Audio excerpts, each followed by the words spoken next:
It's Yeah, not. it looks great. It's not too busy. I'm looking forward to seeing it over the colours. So Yeah. Come on in, everybody. We see you out there. Devil Flyer in the house. Been in the house for a little while, it looks like. Holy crap. Thanks, Devil Flyer. Up Wherever early. you are. Unintelligent design as well. It's yelling, Kamandi. Yeah. Devil Flyer, momentum. Hail to all. Hail. Devil Flyer. And speaking of hailing, let me run over to my my hail of a Facebook page here.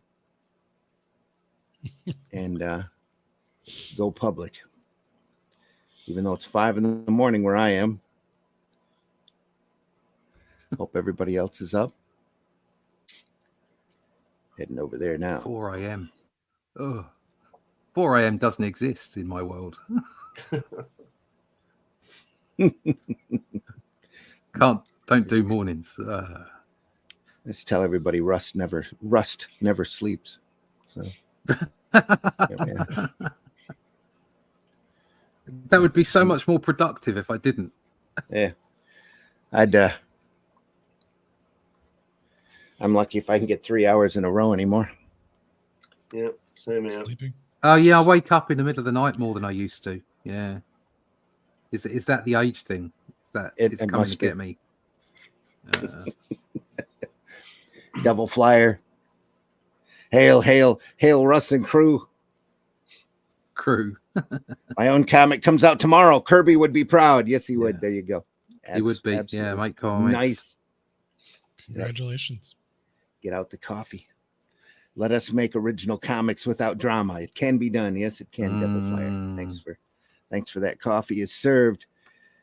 It is night here for sure. 4 a.m. Must be in the middle of the states here.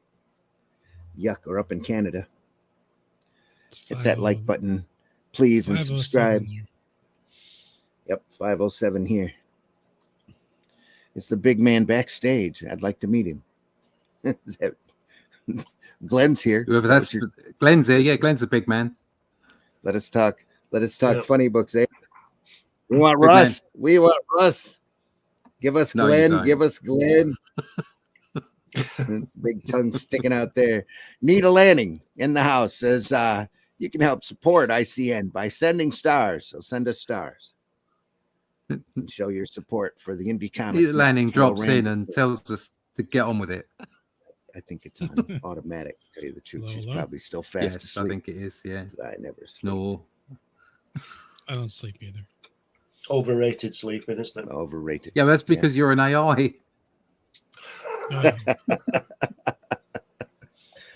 Oh no, I've been found out. Not the way, pal. Yeah. Come on in, folks. I'm your host, Randy Zimmerman. You can find my work over at arrowcomics.com. I'm editor-in-chief, bottle washer over there, and Arrow Comics has got a lot of stuff for you to enjoy. So I'll go over there and do that. Been doing comics, independent and alternative comics since about the mid-'80s. Turned down my apprenticeship at Marvel in '85. So said sorry. Asked him how much it paid. When they told me, I literally laughed in his face, not thinking. Burned that bridge real good. So nuked it. Yeah, from orbit. Yeah, pretty much. Anyway, but just as well. So tried in and out to get in the business, in the corporate at one point or another, and luckily never did. So last proposal I pitched to Marvel editor, they looked at the proposal and then they looked at me with a blank stare in their face and said, "Do we actually own this character?" I said, "I'm done.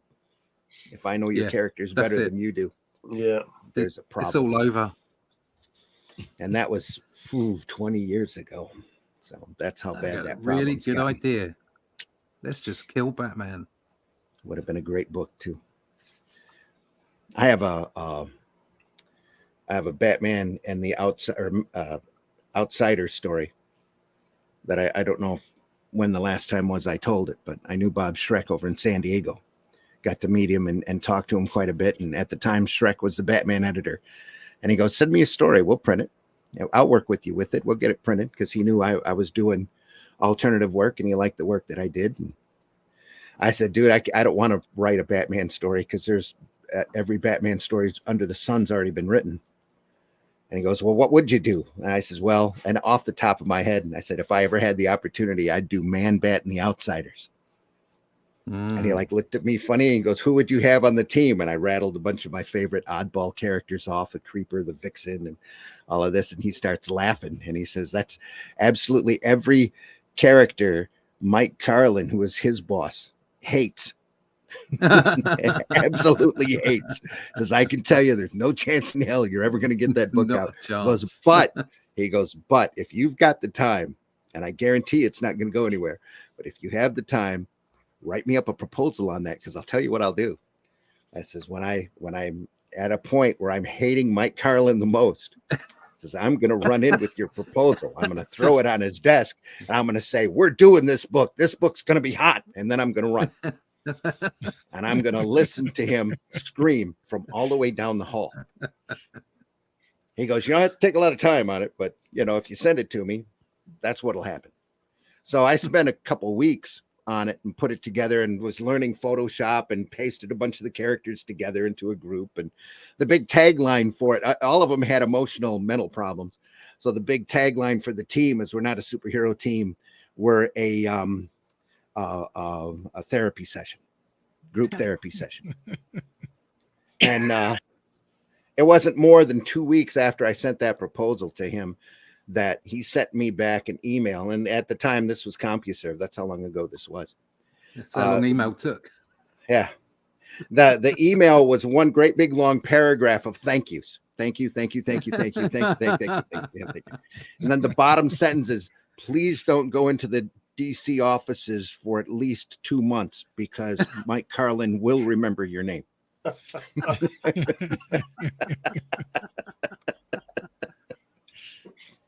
Come on in, folks. We see you out there. It's time for Comics by Night. We got some great comics today to look at. Fantastic stuff. Also joining me this morning is Mr. Glenn Fleming. Glenn, introduce yourself. Hi, everybody. I'm Glenn Fleming when I'm not dying of cold. I'm a writer, artist, and publisher. If you go to Google and Amazon, you can find all my stuff. That's about it for now. I might not even see the end of the show the way I'm feeling. Oh, hang in there. We got lots of Kirby to look at. I know. Lots of greatness here. Also joining us is Russ Leach. Russ, introduce yourself. Hi, my name's Russ Leach. I am a comic book artist from the UK, and you can find me at russleach.com. Sign up for the email list, because Cull the Conqueror, if we're allowed to say that without getting cancelled, is on his way in the form of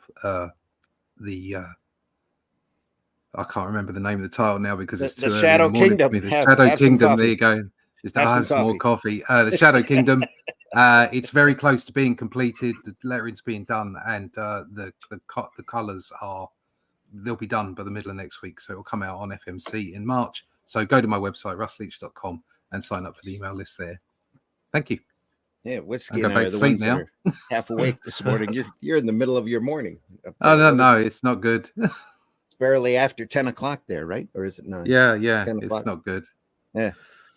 Also joining us this morning from the wonderful Great White North, Mr. Whiskey. Whiskey, introduce yourself. Hi there, I'm somebody, hopefully. Anyways, you can find me at the bottom there on the left, Bayonet Ricochet. Just type that into Google or Twitter or X or whatever the hell heck it's called. And something will pop up. And yeah, it's me. There we are. And today, folks, it's Omac and Kamandi. Number ones. Some great Kirby greatness. Seeing everything all right? Yeah, that's good. Brilliant. Don't move it. I'm not touching it. I'm not going to try to touch it. Good. That's what she said. Yeah, exactly. I don't even have that that clip here. So all I have is this. Yeah. Anyway.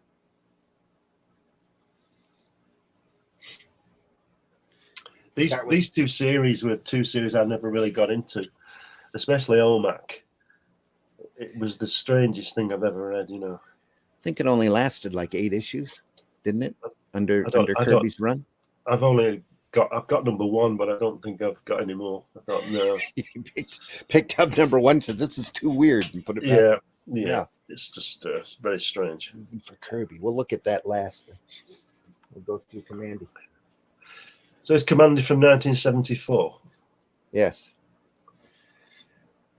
Again, I've not read the entire series because I'd left comics at this point. I was at art college when this came out, and it's what I've read. It's good. I think Jack just went crazy towards the end of his career, didn't he? Well, it was after the Third World stuff. They wanted to keep Jack working.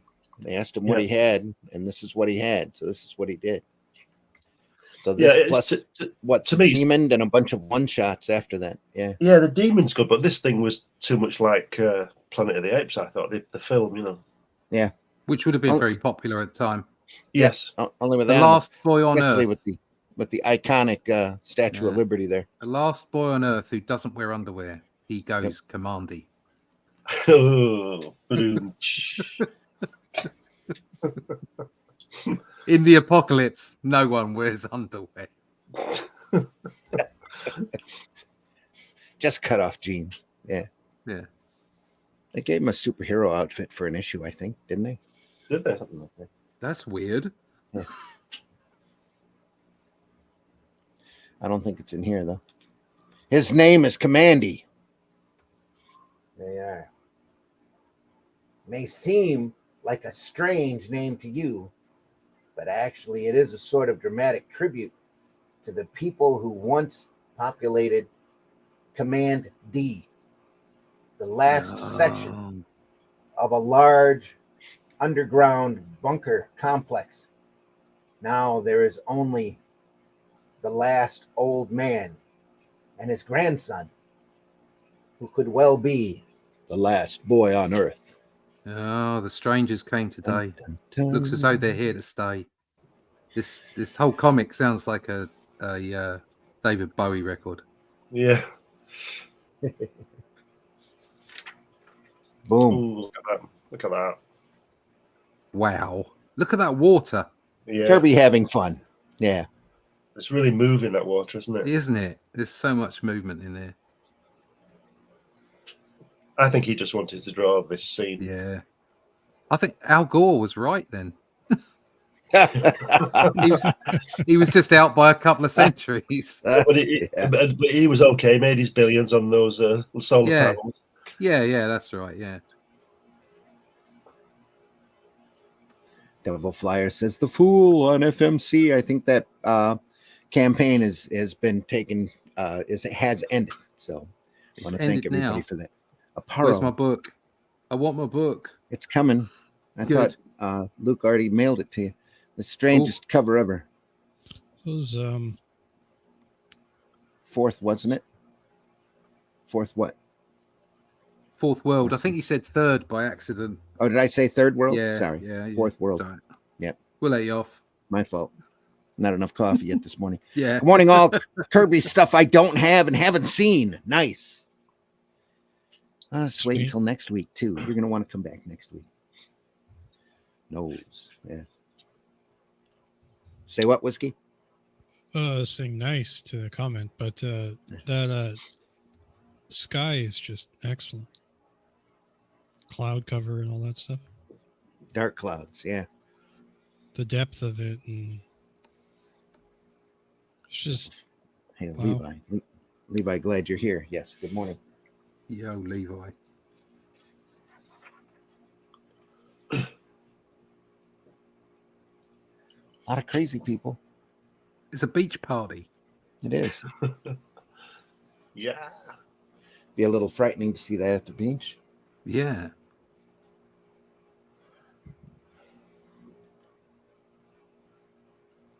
That girl's got no bra on. Eek. It's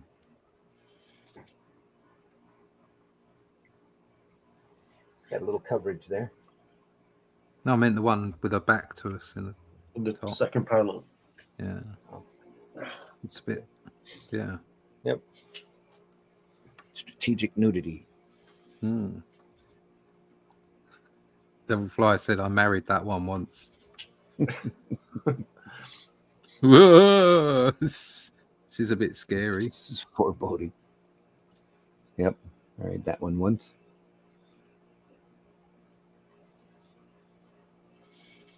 We have a program on called Loose Women.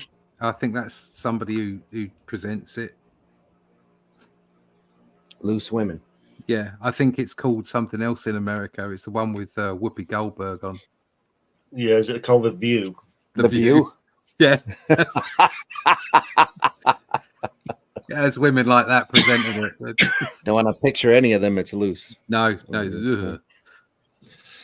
Horrible, aren't they, both programs? Oh, despicable programs full of middle-class people who haven't got a clue about life, telling everybody else what they should be doing, and then saying that sexism is rife while bringing on half-naked men to ogle at. It's just, right, yeah. What? The Chippendales, as they call us. Yeah, the Chippendales will come on. It's like, we must be careful about over-sexualizing girls, but here are some half-naked men. Yeah. Double standards. Complete. Constantly, yeah. But that's the TV for you. Most men don't mind being objectified.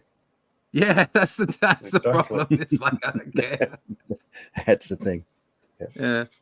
And a lot of women don't mind it either, but that's a whole nother story.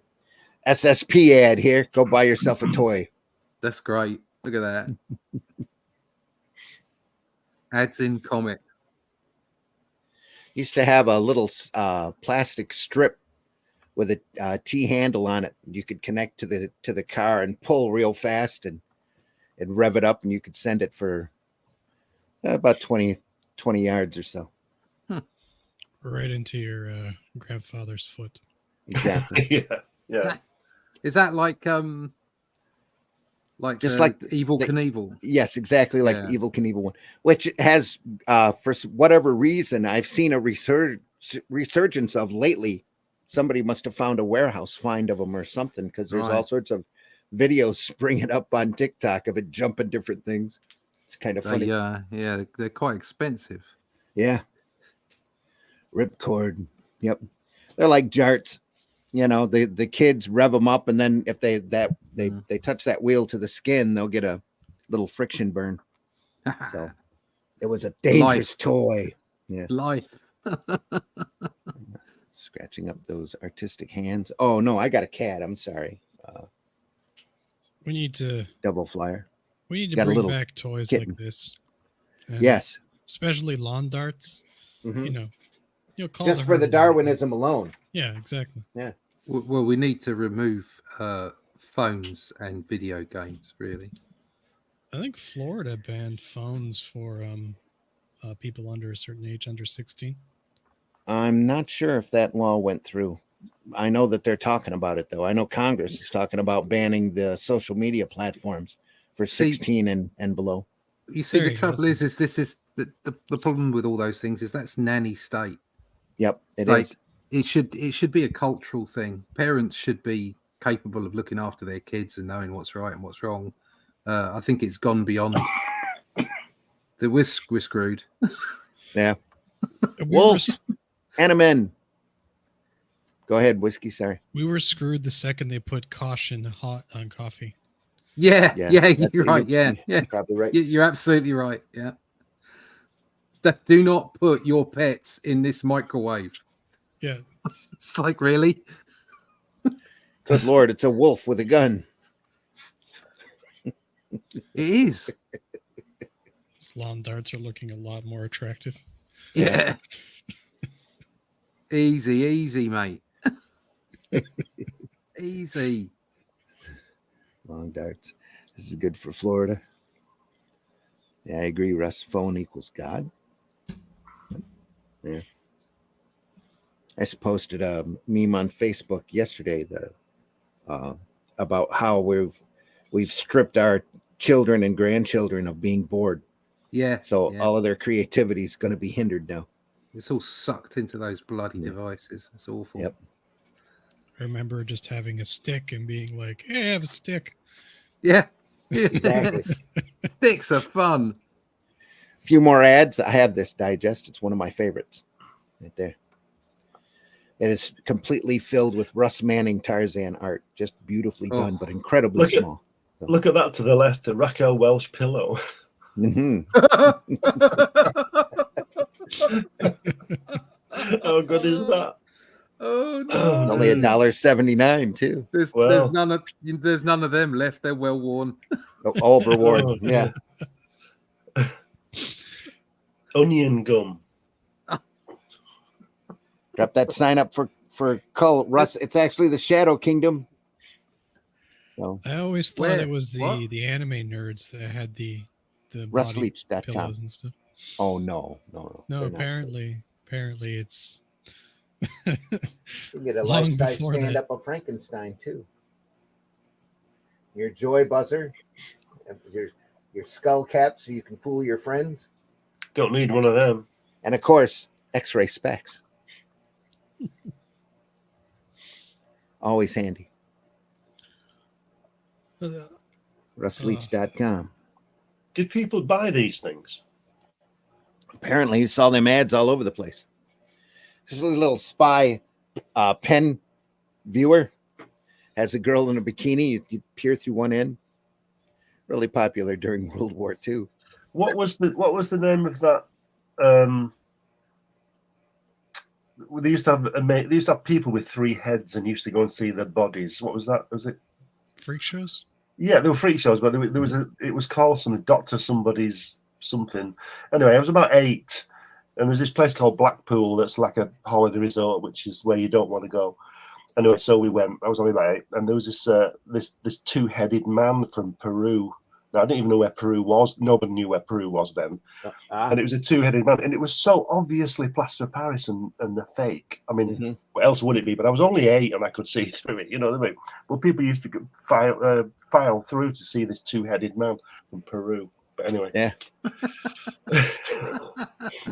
think they call them carnivals or something. Yes, yeah, that Sideshows. kind of thing. Yeah. Sideshow. Yeah, there you go. Yeah. Kaani folk, salt the earth, Kaani large folks. hands, small heads, smell of cabbages. Yeah. I was watching one of the big open streaming services. I think it was Pluto. They have a bunch of movies on available for streaming, and Freaks was one of those. The 1930s Freaks. I got a copy of it on DVD, but that's an amazing movie about a sideshow that was too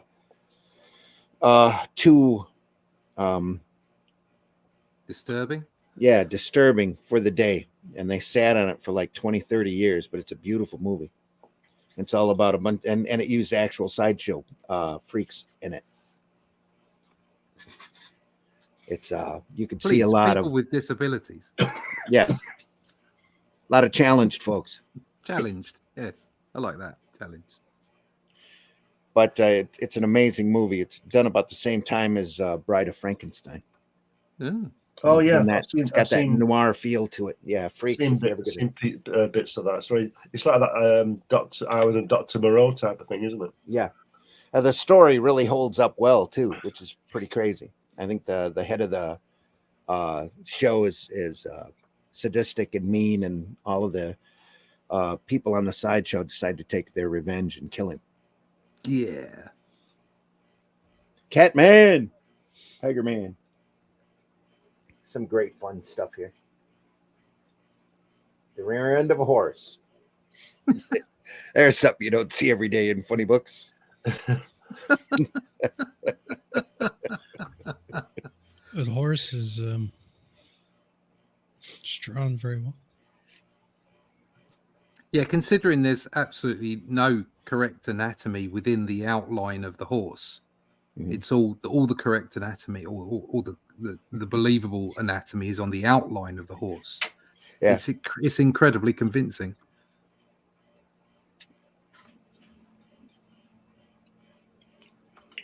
Great. I think he took. Go ahead. You think he used like a carousel for a reference? Yeah, Maybe. I don't know. Yeah, possible. No, I think he just drew it out of his head. That could be too. He was drawing these really fast. So He's been doing this 30 years by then, so I think he knew what a horse was like. Yeah. Too true. And he'd done his share of westerns as well. So yeah. And he could just draw as well. And when he was drawing the westerns, he wasn't drawing them as stylistically. No. Pretty close, though. It was about halfway between his golden age style and his modern look. I got a set of a Boys Ranch collection that we could look through. That's really fun. It's a kid gang out on a ranch in the West. Ran for about 6 issues, I think. It's a lot of fun. Just like these, a tiger name. I want to do a comic, but I don't want to draw a lot of people. Yeah. That's all right. Just get Vince Coletta to wink it. Yeah, don't worry about it. Just all the people will vanish. Yeah. Suddenly, the sun will do a total eclipse, and everybody's in silhouette. I believe this book was inked by Mike Royer. Pretty sure. Yep, Mike Royer, letterer and inker. He seems to be following Kirby's lines extremely well.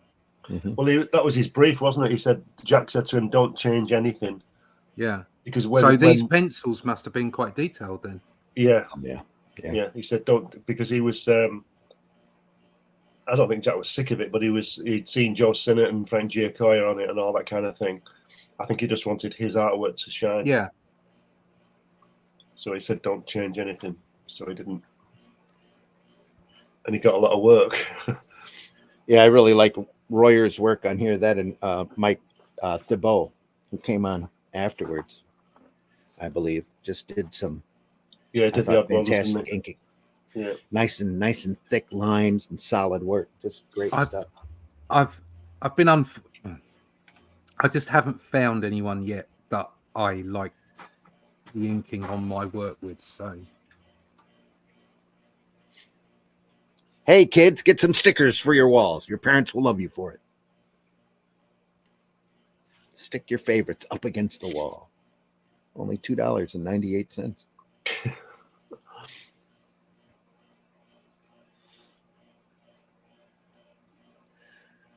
Royal City Kennels, where they keep the humans.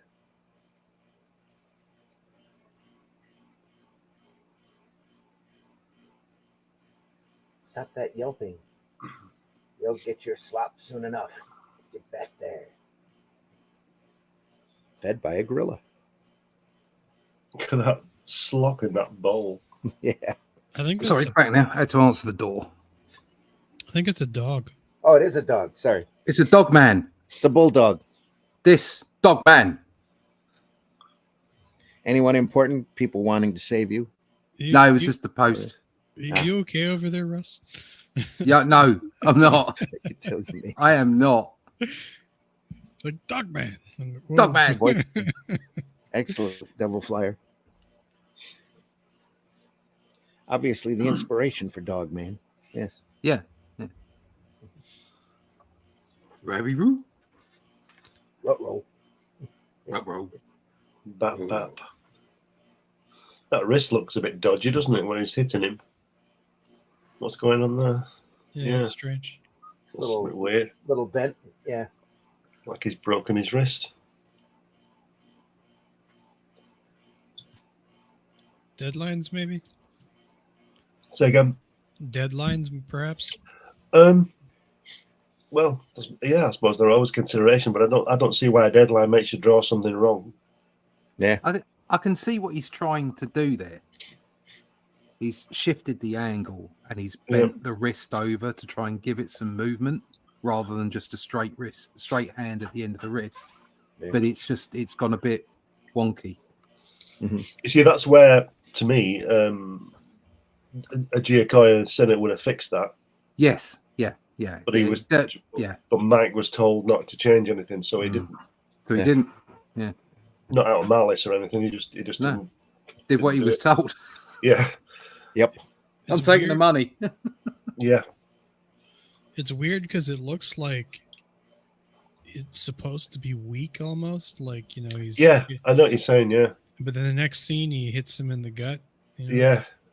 Yeah. The next panel. Mike was working really long hours on this stuff, I think Jack was penciling 3 pages a day. And Yeah. I'm not sure about this. But I think Mike was lettering and inking 3 pages a day. Yeah. Good Lord. Right. Yeah. Well, So although it has to be said, thinking about it, I would prefer to ink and letter 3 pages a day than to draw 3 detailed pages a day. So yes, but still a long day, isn't it? it's a long day no matter what. Yeah.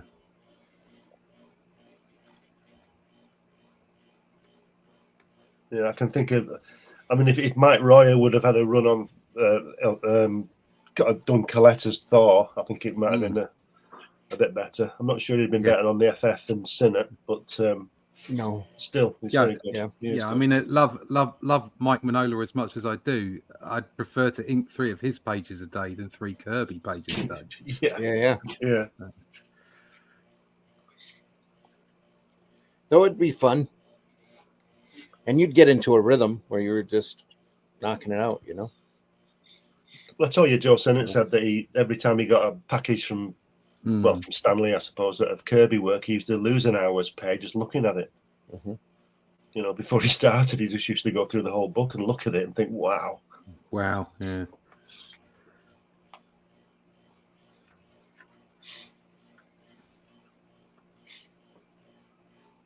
You can see a lot of repetition in Kirby's stances, can't you? Like on the previous page when he's bolting for the door. Yeah, and that second panel where he's stamping them. Yeah. There's like a shorthand coming into play of an established shot that works. It's, all his own shortcuts. Yeah. Yes. That's I suppose.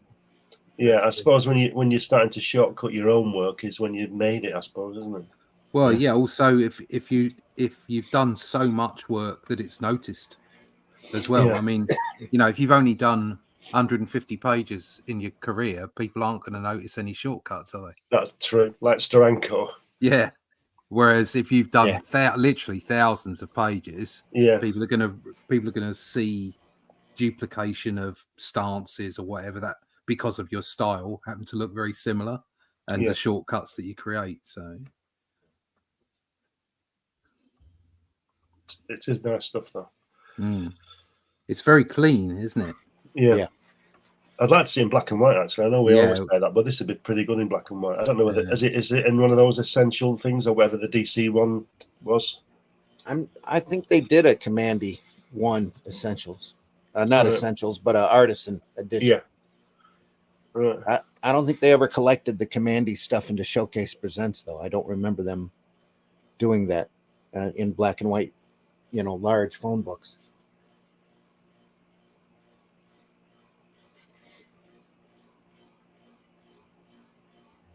And that on the second page there, where that dog thing's looking at him, where he's holding his head in his hands. Dogman.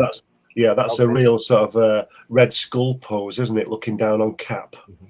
Do you know what I mean? The way he's straight back. He is. Yeah. It is. Yeah, you could put a swastika on him. Yeah. He's got a bit of a Nazi look to him, though, isn't he? He's a bit stern, isn't he? His little eye patch. It looks like a little monocle. Yes, it does. It could be a monocle. I knew it is. It's not Red Skull. It's Baron Strucker. That's it, Baron Strucker. That's who I was trying to think of. Yeah.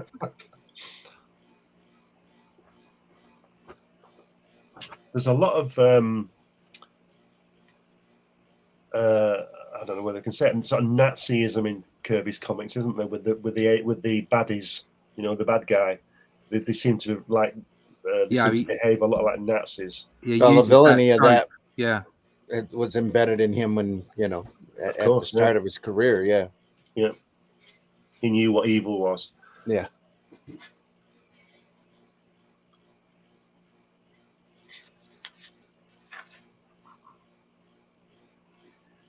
Iron Man back here. Yeah. Not really, but kind of looks like it. Looks a bit odd, doesn't it? Yeah. Look at the patches there on the left, and you got the symbol that you would find on the General Lee.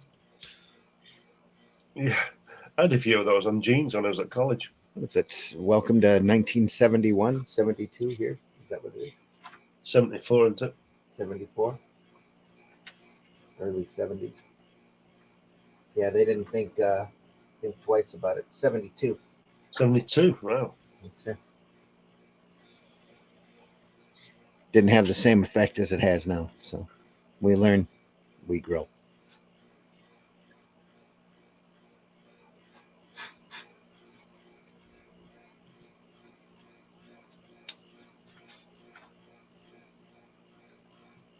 A time capsule.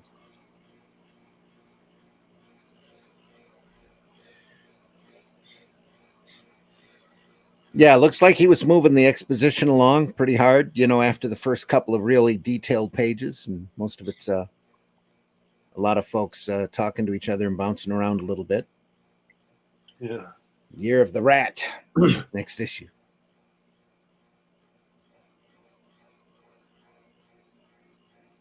I like these when Kirby uses last panel for the text for the next issue. I think that's really great. It reminds me of these type of I don't recall them, the films, you know, that heralds back to those old serials that he used to watch as a kid in the theater.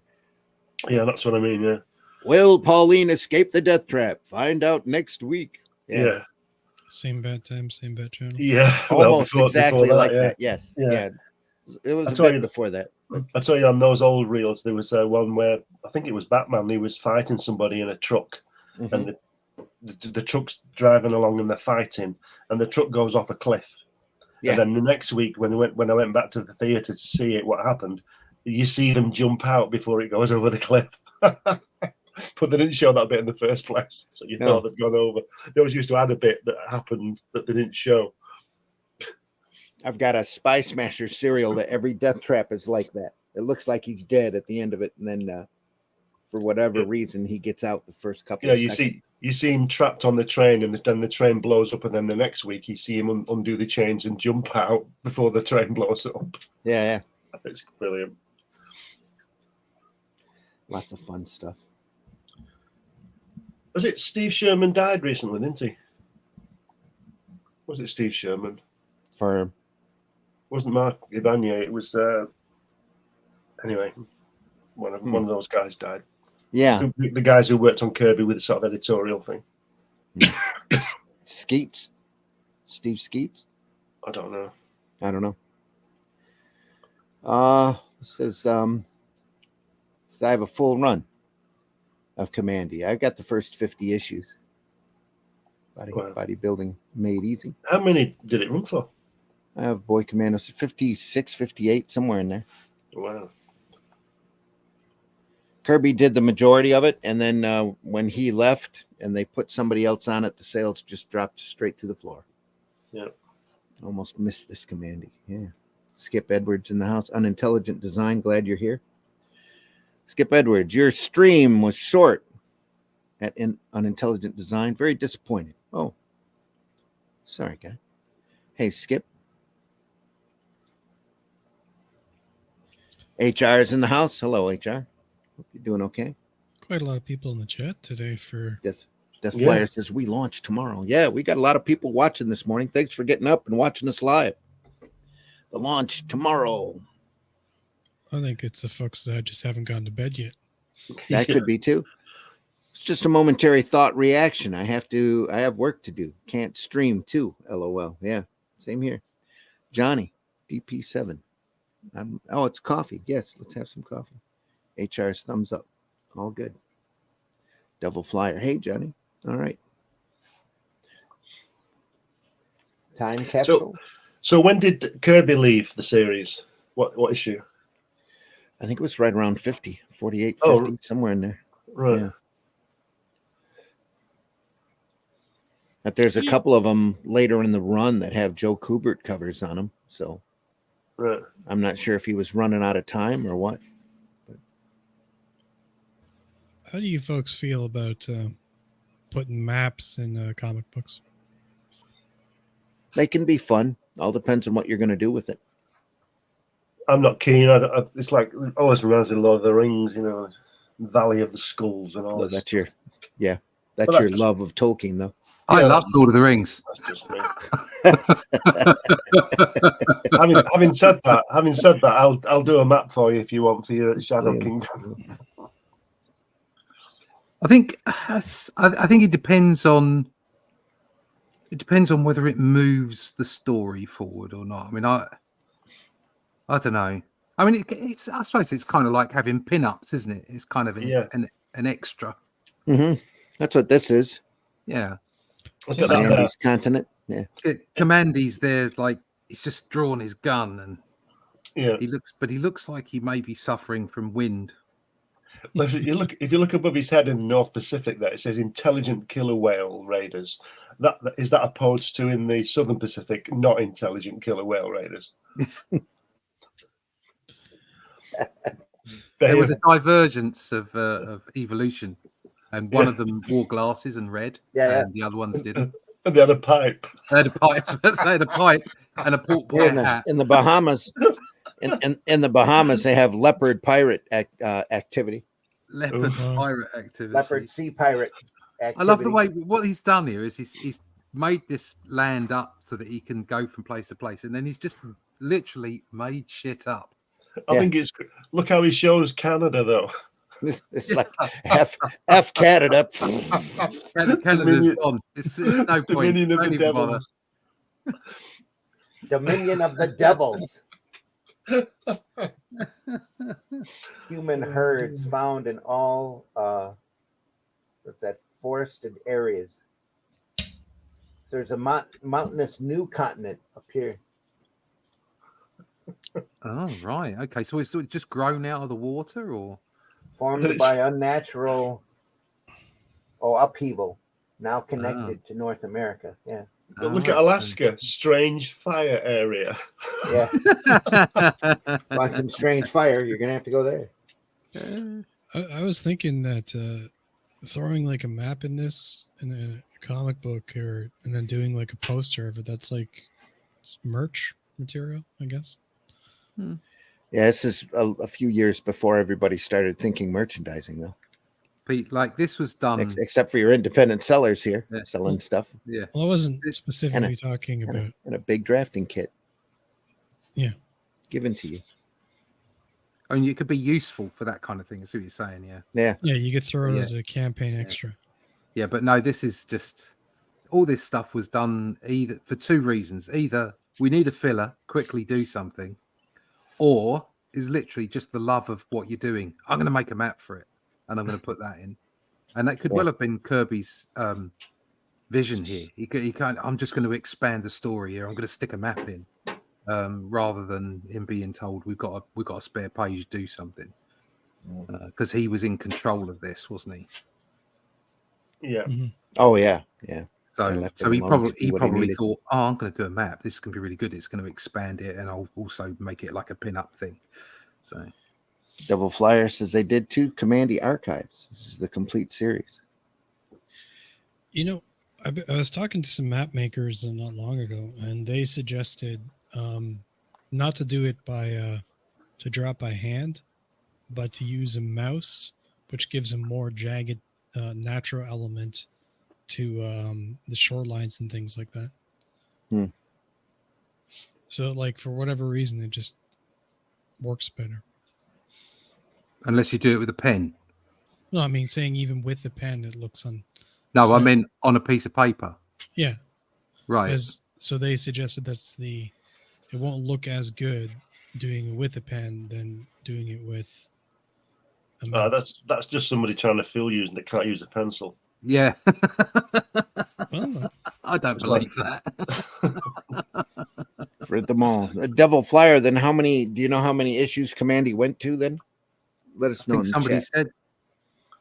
Cross those guys off your Christmas list, Whiskey. Yeah, don't listen to those people. Don't trust them. Don't trust them.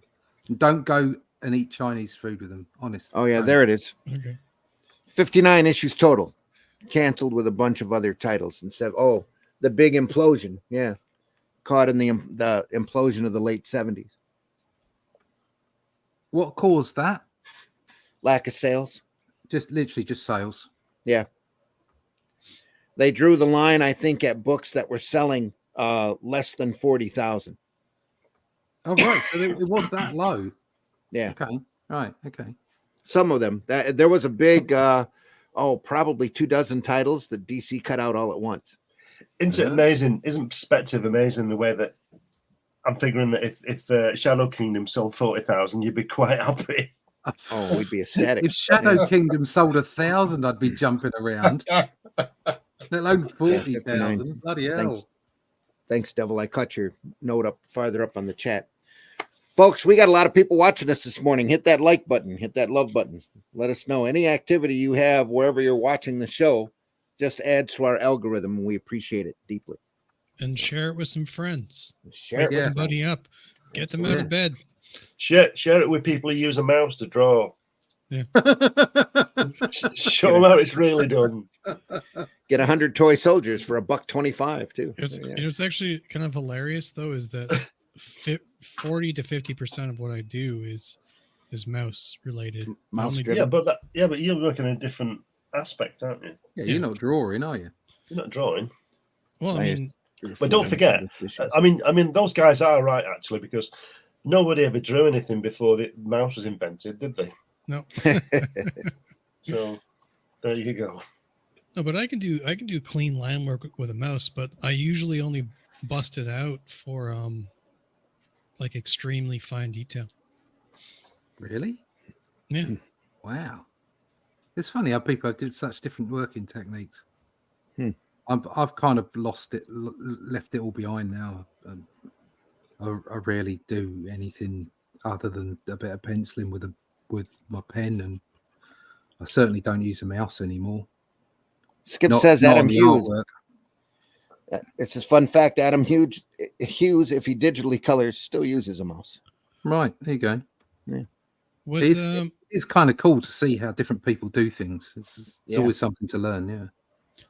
Well, the reason I use a mouse is for consistency and line weight, without having to turn it off and on, like pressure sensitivity. Because like if I push too hard on a specific line, it will change the line depth or the pressure on the.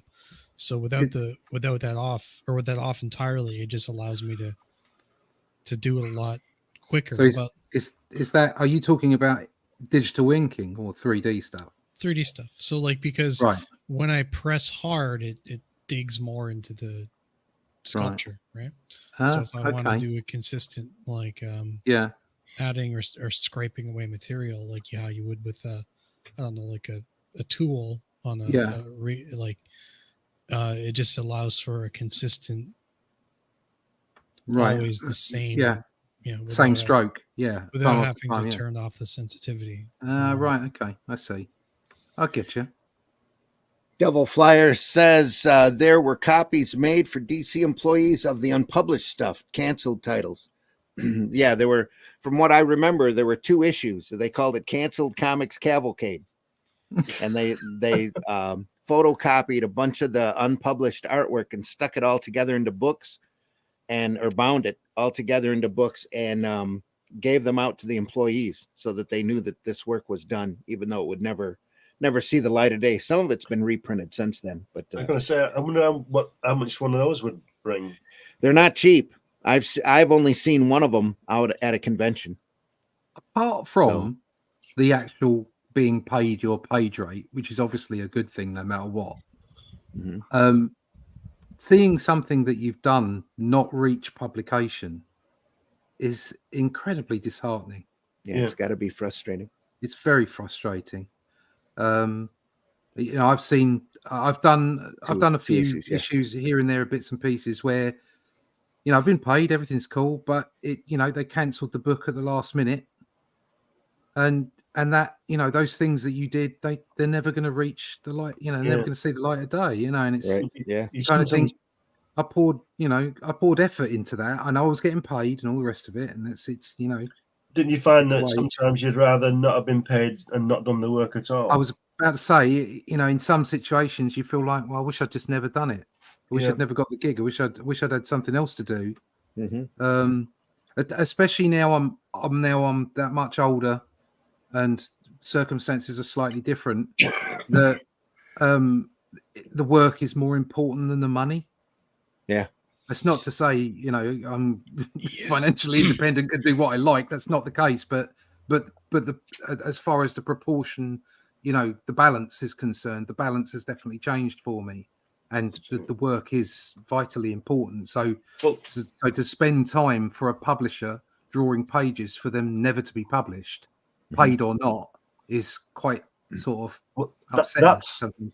I shouldn't say this to you two, but that's the way I feel about your Shadow Kingdom. Oh yeah. What about it? I mean? What about it? Well, just everybody's like, wait, what? What? Get him. Well, all right. Put it this way: we probably shouldn't discuss this on here, but we haven't agreed anything, have we? I've done a lot of work. Oh yeah, you have. No, we haven't agreed anything. This is what I'm saying. This is what I'm saying about you. You were saying about you're doing it for the artwork's sake. Yeah, you've done it because you want to contribute. Yeah. Yeah, I like the project because you like the project and you wanted to contribute. You wanted to do something for it. Yeah, and that's mega appreciated, and it will see the light of day. That's the great, that's the difference. Is that this will see the light of day, and but big publishers don't give a monkeys about how much effort you've put into something. That's the difference, isn't it? As to your point there about visibility and stuff like that, when I look for clients and things, people are like, "Oh, don't you just want money?" I'm like, no. The only thing that I will take a client on for is if I can add to my portfolio, and that will get me the next client that actually matters, right? Unfortunately, that doesn't work that way in comics. Yeah. I have drawn multiple. I mean, I did a 4-year stint on Draw the Marvel Way, drawing licensed characters for Marvel. I drew Ben 10 for a year and a half. I drew Doctor Who in total for 4 years. Okay, in Doctor Who magazine and Doctor Who Adventures. I've drawn Batman for a 6-issue run. Okay, in Europe. Nobody has a clue who I am. It makes no bloody difference. Okay. The only thing that matters is that I did that work, and if Panini were closer to DC or to Marvel, then maybe I could have gained access to the editors there, but I couldn't. It was like banging my head against a brick wall. Yeah. Then on top of that, you've got the whole sort of current climate where I'm probably not welcome anyway. So it was about who you know, not what you know. In so many ways, and we all know that about the comic book industry, but it's become even more torrid in the last 5 or 6 years, 10 years maybe.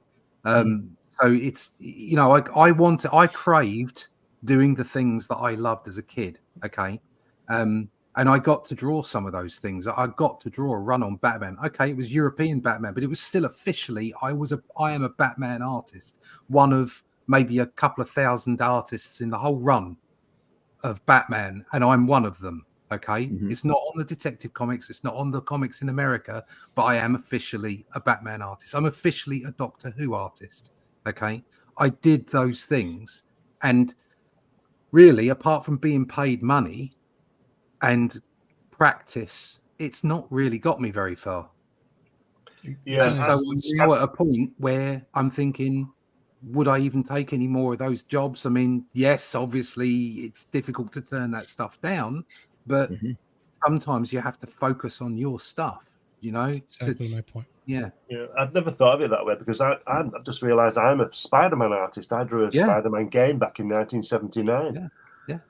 But again, like you say, nobody knows who I am. No, nobody's got a clue. Nobody has a clue. You do these things, and because you're not... because there isn't somebody of power pushing your name, okay, whether that be an editor or an executive or whatever, nobody has a clue who you are. Doesn't matter how good the work is. Nobody's got a clue. I mean, how many artists have filed through 2000 AD that we don't know the names of? Yeah. And at the time, they'd have all gone, oh, I've got a gig on 2000 AD. I would still love to draw for 2000 AD and wouldn't care if it was anonymous because it's about working for 2000 AD. Okay, I'd just love to get a go at it. All right. Yeah. But how many artists have filed through so many titles and none of us have got a clue who they are? There's just a few names you can pick out of the myriad of artists that have gone through. on that note there, like with miniatures, I did some work for a YouTuber, quite a large one, in the tabletop board game community, and he didn't give me credit for the work, but there was some controversy around him. He's like a polarizing political figure as well, and the work essentially like he didn't give me credit for the stuff. I paid for it, whatever, but the work is like been downloaded and like several thousand copies, like I think around 10,000 copies of the stuff sold, and I didn't see a dime of that money, and he didn't give me any, and he's not going to give me any credit for it, and just claims it as his own, but like he's too big kind of to go after, like to be but like, hey, what was your contract? Did you have a contract with him? We had like a like one of those non-notarized, non-whatever kind of thing. I didn't put anything about not giving me credit or credit anything, a lesson learned. But was there anything about payment in there? Yeah, there's payment. Well, that's the trouble. You see, like I've just been asked to do something for Doctor Who. Okay, I did an editorial because they were combining all the work from a run of Doctor Who magazines, and it included my work on the strips. Yeah. And they just said they're putting it in. I don't get any residuals for that. I don't get anything because they paid me up front for the pages. It wasn't about the money so much as had he credit me for the work, it would have given me work for the rest of the no, I appreciate what you're saying, and I agree with you. But if it's not in the contract, then what can you do?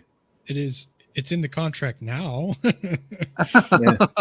Yeah, it's in the new contract. Yeah, but I mean the one you signed with him. So, and that's no different to the way that big corporates work. To be honest, they don't give out.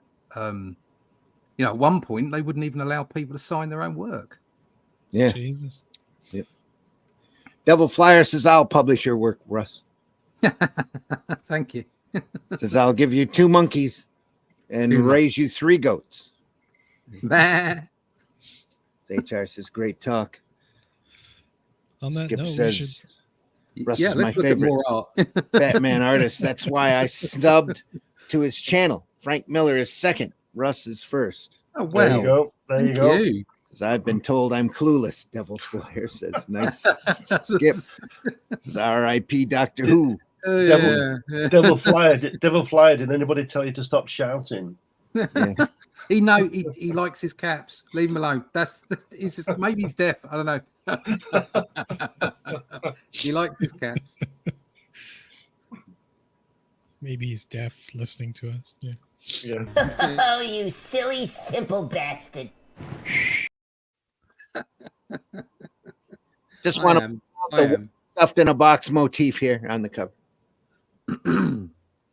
Oh, right. Yeah. Is that some kind of fridge? I don't think so, but anyway. She's been some fridged. sort of packing material. Yeah. That's one-man army corps. Hello, put me together and I will be your friend. It's Lila. They've got things like that in Japan now. I remember buying this and thinking, my God, look at this. Sex bots before sex bots. Yeah. I'd put that back in the box or return to the store. Yeah, I did buy it because it was #1, but and then I read it and I thought, no. Not because of that. I just don't think the series is very good.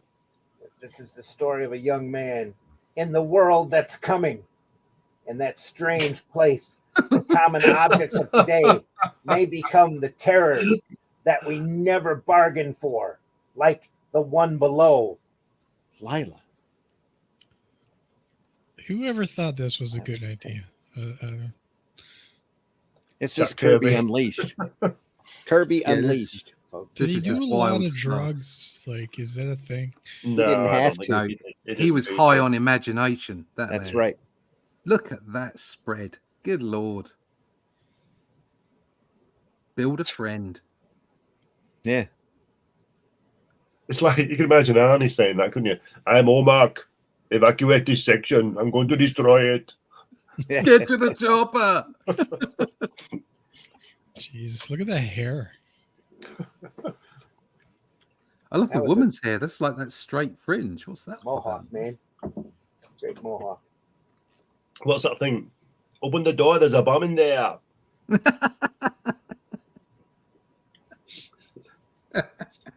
Still enough of us. This is Here Arnie we go. before Arnie, isn't it? I love the way that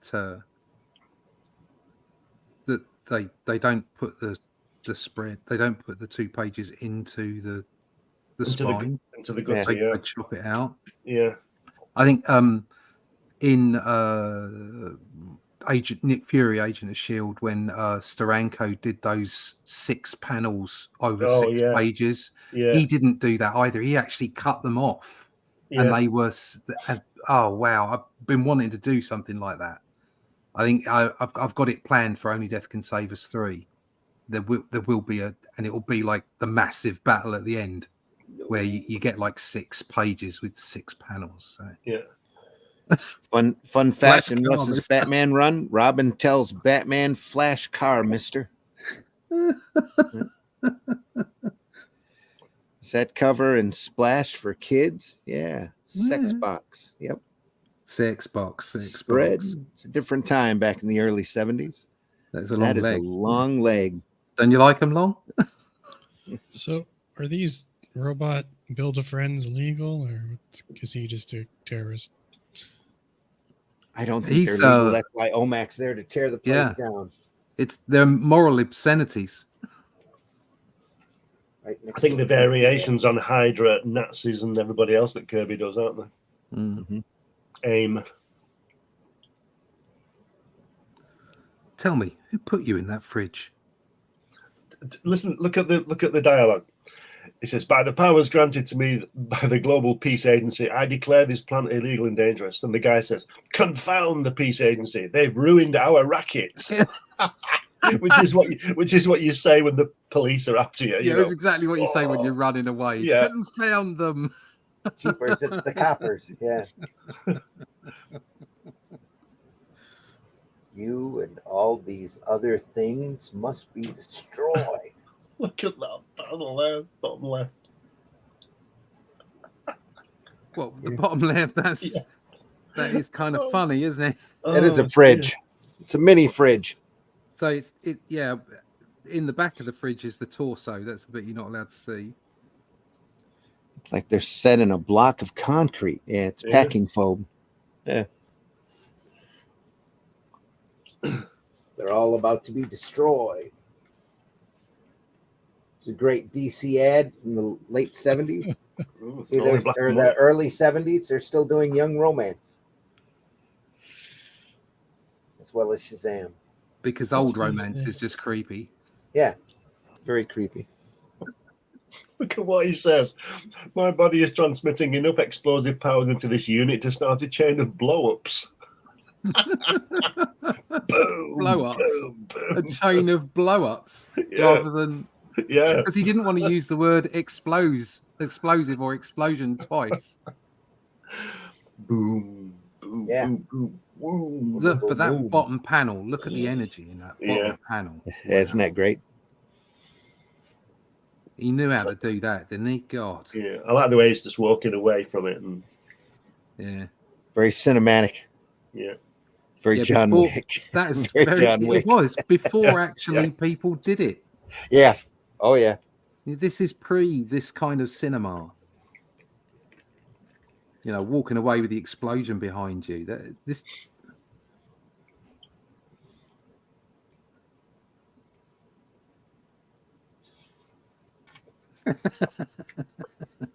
Devil Flyer. Old romance. That is all I have left, Russ. Don't take that away from me. Brother I and Buddy Blank. How do they see? This is old romance. It's all I have left, Russ. Very carefully. Don't take that from me. Don't take it away. Not the face. Not the face. It's all I got left.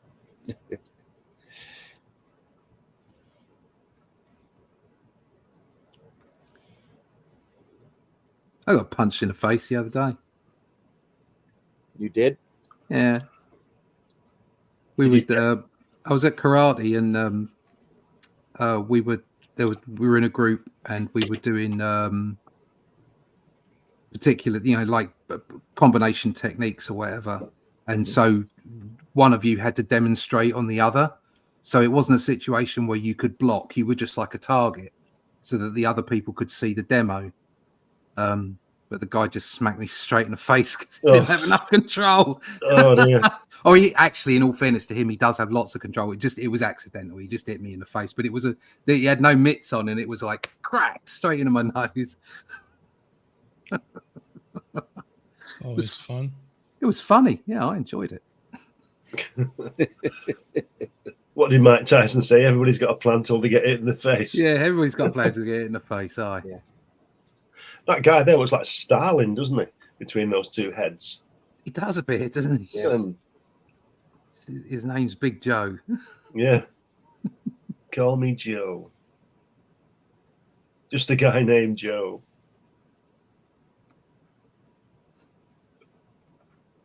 I used to spar against this cop, and he was just, I don't know what his attitude problem was, but he was a little bit like, we're doing like kung fu and stuff, and like push hands and tai chi, similar to some like sparring, and he'd always just kind of sneak in these really aggressive like elbows and whatever else, and it was sort of like counterintuitive to the point of the exercises, Right. and just be like, I used to hate sparring with him, but yeah. He lacks discipline.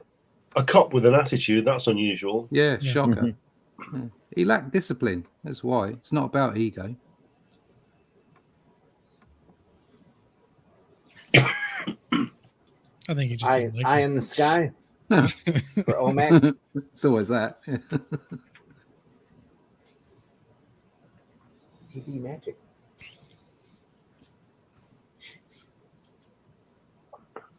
All this for $1.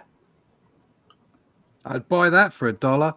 $2 each, or any 4 for $6. Yeah. There you go. There's a pile. Are you still here, dum-dum? Didn't you get what I said? He looks a little bit Peter Parkerish. Yeah. Not obviously not in the right-hand page, but on the left-hand page there it is. That panel in the middle there. Yeah. How good is that?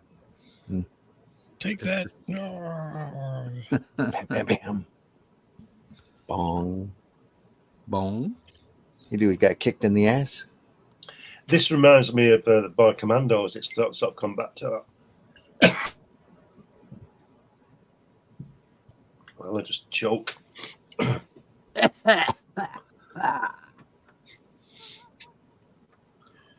$1.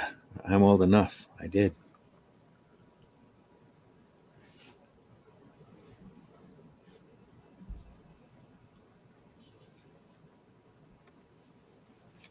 Uh-oh.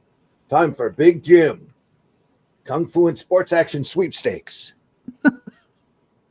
From Mattel. Big Jim. That's not a gun to his back. That's actually a controller for his Kung Fu arm. Whap.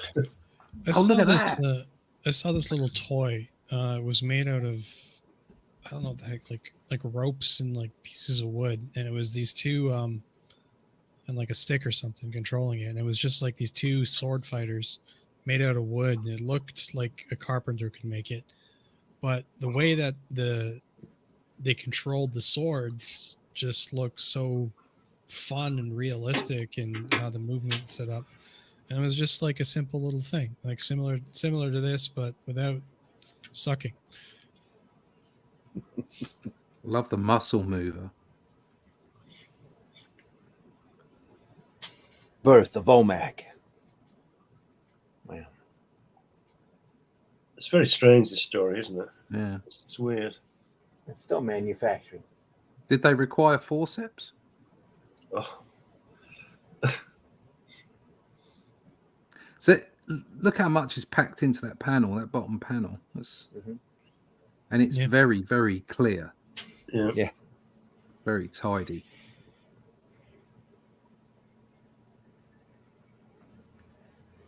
You can tell he was having fun. Yeah. Boop, boop, boop, boop, boop, boop. Did you buy one of those robots? Anybody? Would we? Yeah. What robots? Oh, what you mean the girls that you put together? Yeah. Yeah, as long as they don't talk back.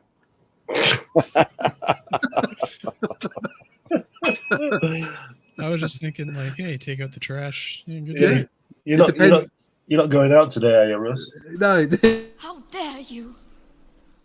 it depends if they bring you pizza or not, doesn't it? Free him. Hey, everybody, we're all going to get laid. Hey.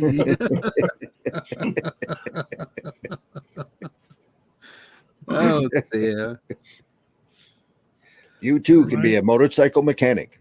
Yeah. It reminds me of those jokes where the guy, they pull up to a woman of the night on the thing, and they're like, I'll do anything that you want. And they're like, okay, so I got a fence you can paint. Yeah.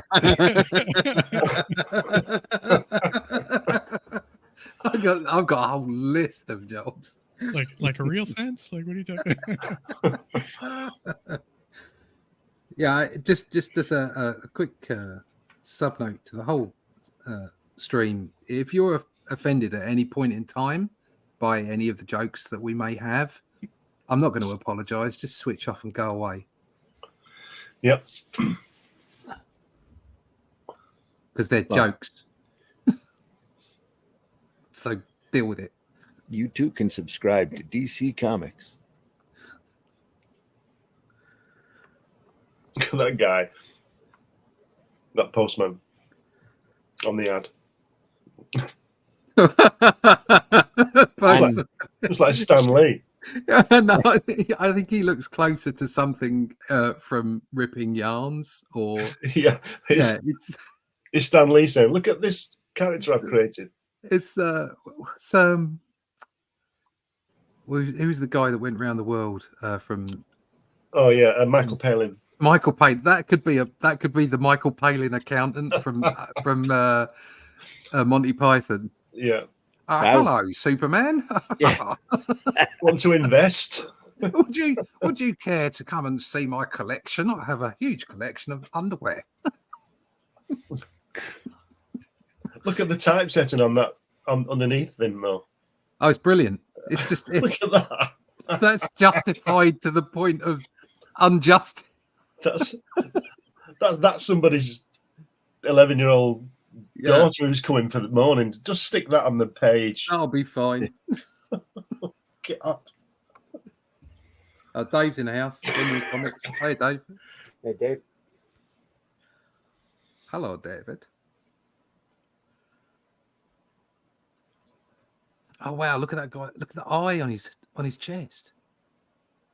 So that's how he became Omac, because they stuck an eye on his chest. Yeah, he's got direct connection with an overhead satellite that helps Not him God. out. Eye in the sky. No, not God. No.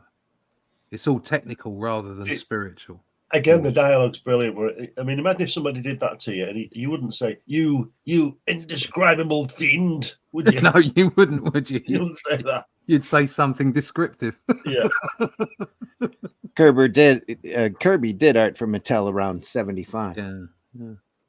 You wouldn't have Darkseid and the New Gods right now if it wasn't for Kenner, because it was like a decade and a half after they had stopped all of Kirby's Fourth World stuff that Kenner was going through the DC files and found all of the New Gods and Darkseid and thought that the character designs were amazing and wanted to make toys out of them. So they kept resurrecting New Gods every few years just to try to capitalize on. They did a couple of New God toys. Not New Gods, but it was part of the superpower stuff. So it's a funny old name though, Omac, isn't it? Omac. One-man army car. It sounds like something you'd rub on your face to stop wrinkles. I've got a Darkseid a Darkseid figurine still in its box, signed by Kirby, given to me by the man. No. Yeah. Where is it? Where is it? It's in my archive. Oh, you can't just show it to us now. I'm not sure whether I can or not. I don't think so. No, I'll show you. I'll dig it out and show you. Yeah, dig it out and take a picture. Show us. Yeah. Sweet. Yeah, that's great. Love to see that. Again, Dave in the house. Devil Flyer asks, is that the postman from the Fantastic Four? No, he's a lot skinnier than Willie Lumpkin is who you're thinking of. Yeah. Willie Lumpkin. Willie Lumpkin.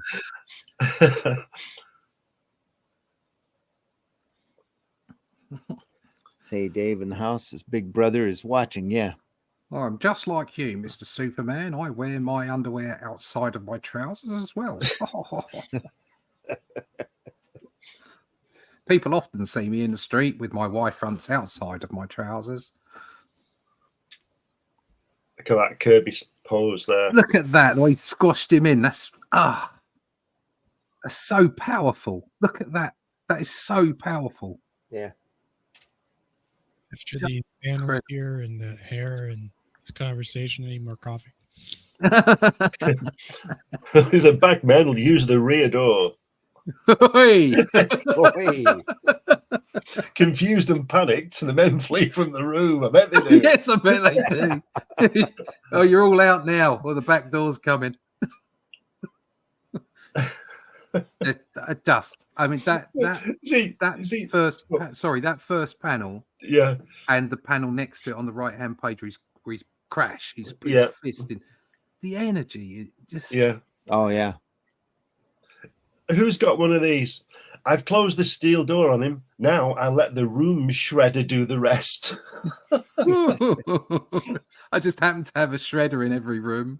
Well, this is the future after all. Yeah. I wonder if the the guy who wrote that Star Trek Next Generation story saw this, where they were cleaning, where Picard was trapped on the Enterprise and they were cleaning, that laser was cleaning everything. Did you see that one? No, I didn't see that one. Oh, that was really good. He for some reason, the Enterprise was docked, and it had that. Imagine a line across, a red line going across the floor. Oh yeah, and like it was a scanner kind of thing. Yeah, it was a laser, and it was going from one end of the Enterprise to the other, and he was having to try, and he couldn't get out, and he was going to destroy him.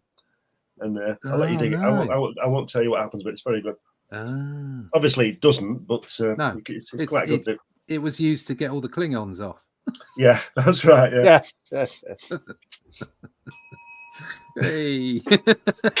Was that the original Star Trek or Next Gen? The Generation. Next Generation, yeah. With Picard. That's the one with the saddle, right? The saddle. I don't know. What? He has to get his saddle, which makes him stuck on the air. I can't remember what happened. I just know he was stuck there. I thought he was just going back for some Earl Grey. Yeah. Hot. So he went to a planet where like a conference or whatever with some admirals, and to get out of it, he found that there was writing on it because there was one guy that talked endlessly, and to get out of, and it's funny because Data mimics the guy in that. It's a really good episode, and to get out of it, he gets a saddle to go horseback riding because he discovers there's horseback riding on the planet. He comes back, and the crew of the ship is being taken over by, I guess, thieves or whatever, pretending to be engineers to bury and sweep the Enterprise to clean it of barium particles. Oh, as you do. As you do, yeah. And that's the whole setup for the whole him getting stuck in the thing, and he pretends to be a some sort of like hairdresser. The irony. The irony of it all. Yeah. I bow down to your advanced knowledge of such things. What's that was very impressive. Yeah. Well, when I'm working, and I have just doing, how you when you're just doing stuff that you repetitive. Yeah. I just put on Star Trek and things that I can stand watching that aren't. Wow. Crap. I used to do that. I used to when I was coding. I used to have stuff going on in the background, like films or television programs and stuff. And now I can't do it. I have music and I listen to crap on YouTube. Yeah. But I can't look at anything. I can't watch anything. I used to be able to sit and have the snooker on or or the tennis on, when Wimbledon's Yeah. on. I can't Yeah, do yeah. any of it now. I can't look at anything else. It I have to look at what I'm distracts doing. you, doesn't it? Yeah. Whereas, I usually put music on or listen to the podcasts and whatever. yeah, right. that's pretty much what I do now. Yeah. Yeah. I used to be able to do it, but I can't now. Sometimes you have to pause it because you're like, I have to concentrate in this particular section. Even with music, there's points where I'm like, that's too distracting. I need to turn that no, I'm all right with music. I just turn it down so it's just in the background, and that I get away with that. Mm. Wow. Okay. Different strokes, different folks. Don't you just love it? But I've definitely watched Next Generation at least through more than 20 times. Good Lord. Ow. That is serious. Right. Okay. No wonder you know so much. I think overall, this is going to sound so old. I think I'd do just the original series. It's the one for me, I'm afraid. There's just really just nothing else to watch. Yeah. No, there's nothing new to watch, is there? It's all crap. Yeah. So. Carl's in the house. It's the prison guard from Clockwork Orange. There's all sorts of you get the right channels. You get Pluto. There's all sorts of stuff to watch on there. Yeah, but it's all old. And it's like I was like I say, we try and pick something out for me and Karen to sit down and watch a couple of evenings a week, just so that we can spend time together watching stuff on the sofa, because we don't necessarily like the same crap. We're currently put on something. We like crime dramas, and we put on The Fall with Gillian Anderson. Oh, I haven't seen that. Has it got... No, and Karen was saying, "Oh, this has got rave reviews," and I'm like, "Okay, all right, let's sit down." And I've watched the first episode and a half, and it's just so damn slow. It's just like I'm bored shitless watching this. I can see what they're trying to do. There's nothing wrong with the story or the characters or anything. Gillian Anderson's just fine, she always is, and the other people. But it's just like, it's just, why are you doing this? Could you have done this whole story in a film? And I find so much of the tripe on the TV is just, it's not always wokeism or, whatever you want to call it, political correctness gone mad in places, which it does happen. Most of it's just really badly put together. It's just really badly written. You can put anything into a story, even stuff that people don't like politically or culturally. But if you write a good story, you can get the idea across. Yeah. And it's all just written just so shoddily. It's all just so bad. Right the way down to adverts. When I was a kid, adverts used to be funny. Yeah. Now they're all crap. And the ones that try to be funny aren't. Are sad. Yeah. They're really sad. And then you have some bank come on trying to tell you that they're looking after you and your family. And you're like, get stuffed. Take your Hyundai with you.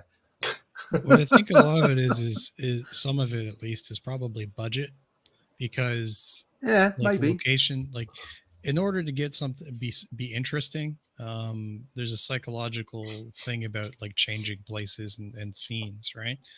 A lot of these people, a lot of the new shows don't have a budget to do that. So but saying that, if you look back at old shows and old films that didn't have the same kind of budgets and couldn't fly around, there's plenty of drama. But what I'm trying to get at is it just adds to the. But I don't see what it does add to it. You're right. What's the budget got to do with it? You just spend the budget on somebody who can write a funny script. There you go. Just because you've not got a lot of money doesn't mean you have to hire somebody who's bad. I understand. Well, anymore you can't be humorous for fear of triggering somebody. But I just think I think at the core of it all, writing is just torrid at the moment. Yeah. It's just terrible. Oh yeah. Well, right across the whole of entertainment, whether it's comics or whether it's films or adverts or whatever, culture. Just writing is just hideous at the moment.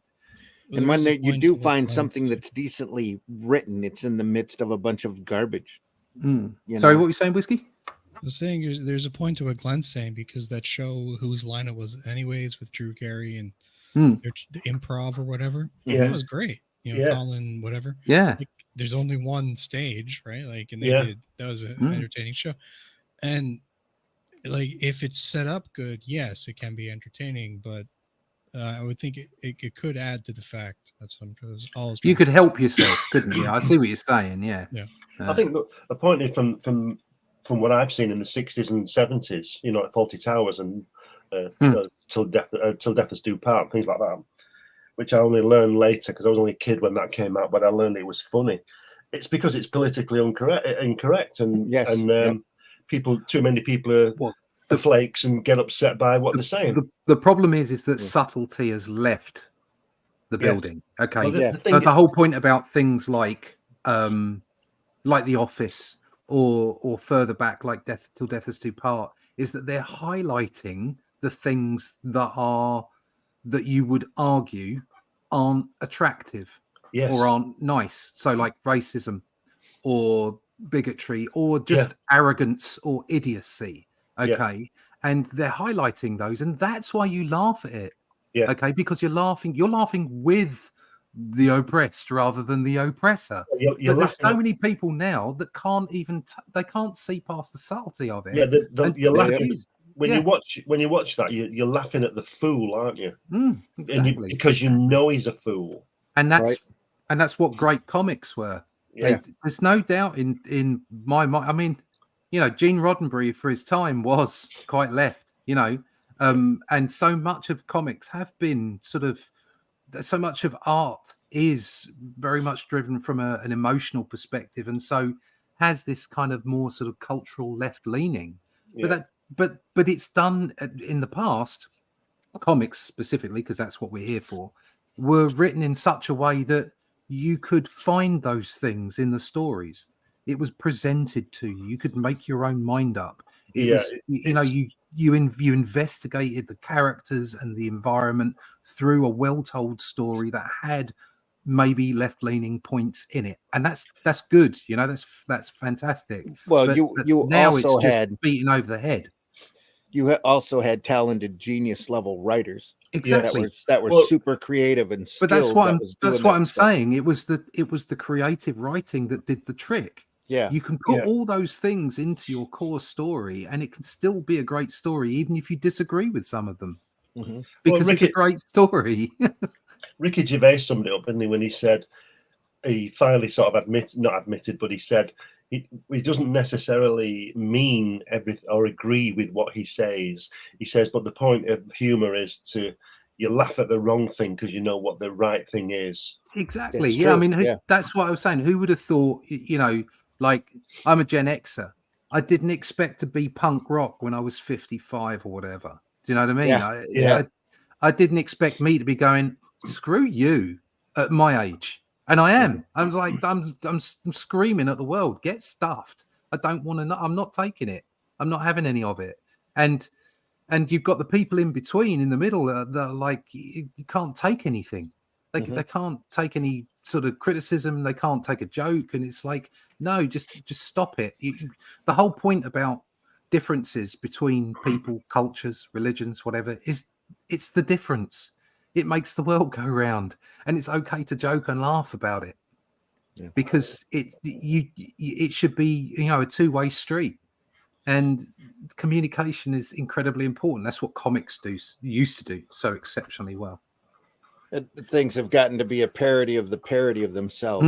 Exactly. People have a sense of humor to look at it, point, and laugh, which is what they should be doing. Yeah, I like to say I made the comment once, which I was quite proud of. It's like we were in the 80s. We all wanted to be Marty McFly, but we ended up being Snake Plissken. Yeah, it's hideous. I have a saying that I like to say. I don't generally trust anybody that's never been punched in the face. So like these bubble kids, and they're offended at everything, just need to be punched in the face a couple times. They need to be punched in the face. Maybe not.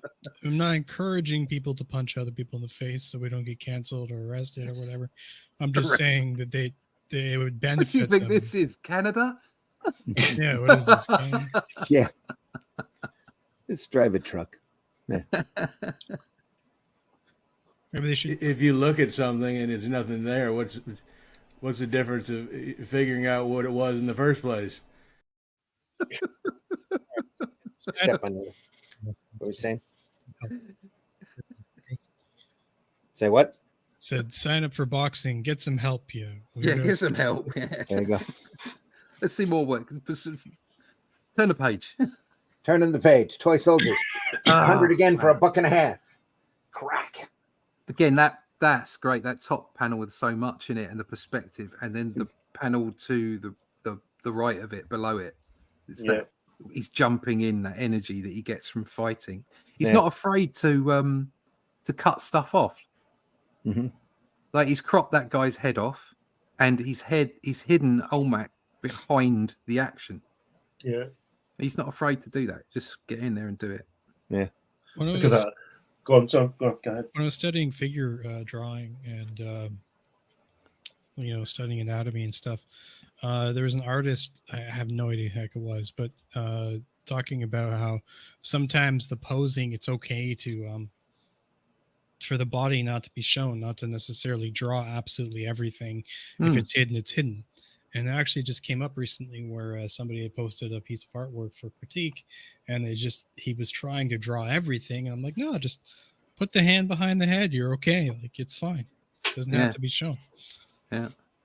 Something else that I think this is something that I've picked up more since I've been inking physically, is not finishing everything off. It's that sort of when you're drawing. What I found for me, this is a personal thing. When I was drawing digitally, I was zooming in too often, and I was trying to get everything perfect. And when I said I'm going to give this a go in the real world, I loosened up, and even though I'm drawing quite tightly and then printing it out to blue pencils, the inking gives it a bit more life by doing it. This for me personally, gave my inking more life doing it traditionally.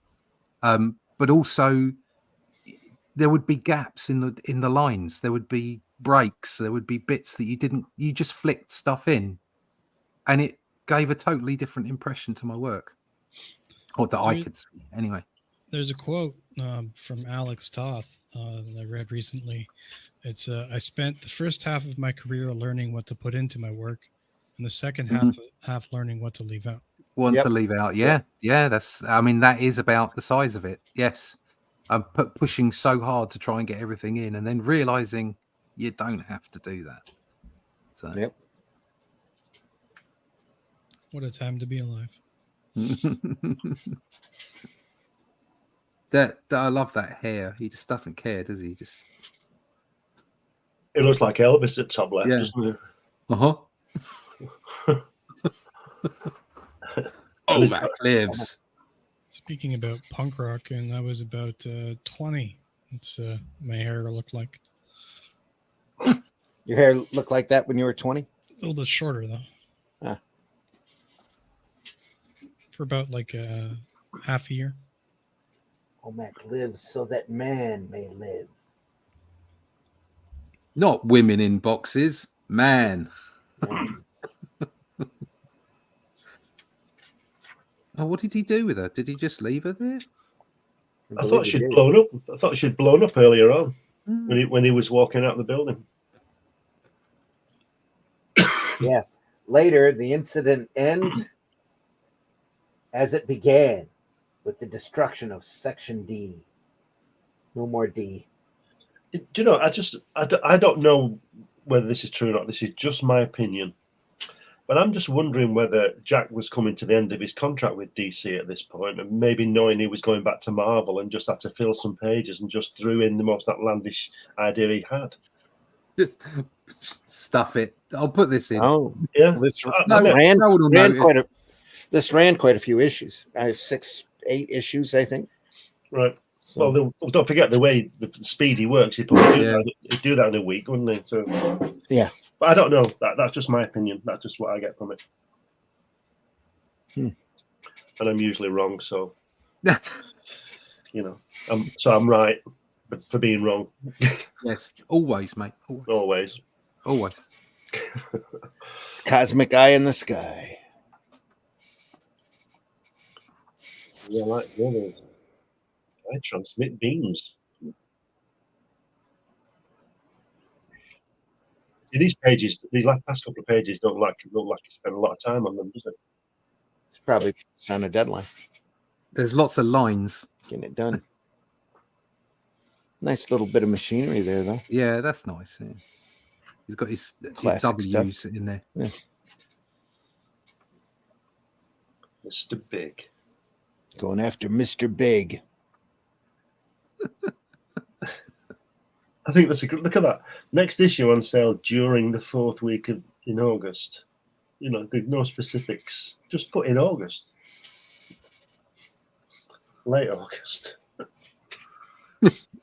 Sometime this year. Yeah. It'll be there when you see it. I think that's the other.